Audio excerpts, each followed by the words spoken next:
Hi, I'm Paul at Dynamic Automotive. Today, we're putting rear pads and rotors on this 1997 Jeep Grand Cherokee.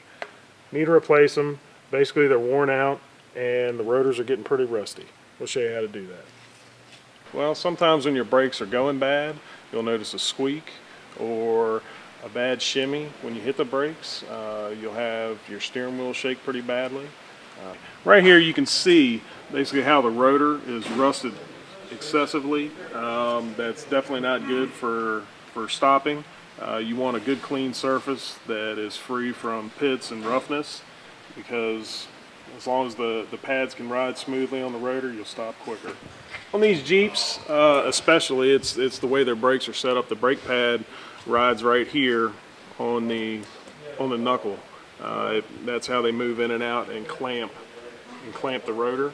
You can see if you look really closely right in here, it's not smooth all the way across the way it should be. Over time, it wears back and forth and actually creates like a divot.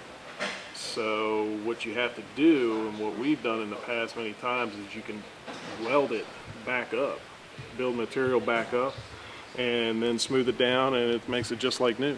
And that way the brakes operate properly.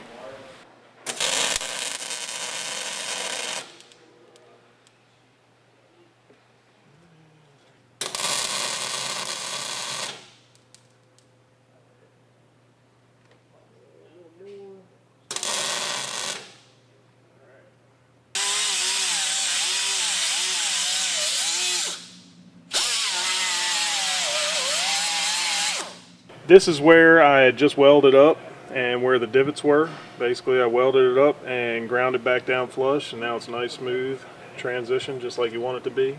So the pads can ride smoothly and work like they should. You want to make sure your hub is nice and clean.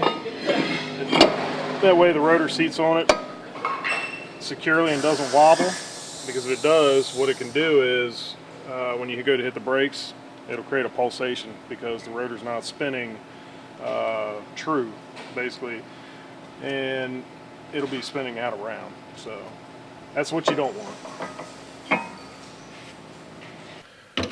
Tightening up the brake caliper. You want to make sure all your bolts are tight.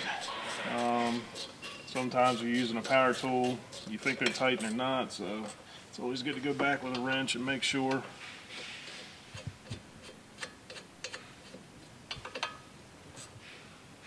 Okay.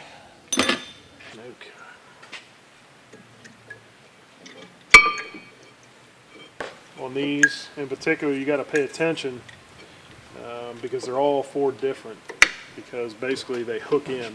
As you can see, there's actually a tab here and just an outer tab on this one, so they would actually only go in one way. So once they're in, you can't pull that side out.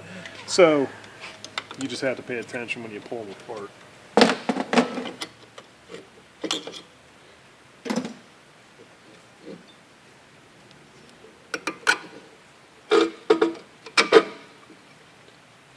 Okay, we're ready to put the caliper back on. Like I said, you got cutouts here and just the stopper down here, more or less. So you want to put the top side in first.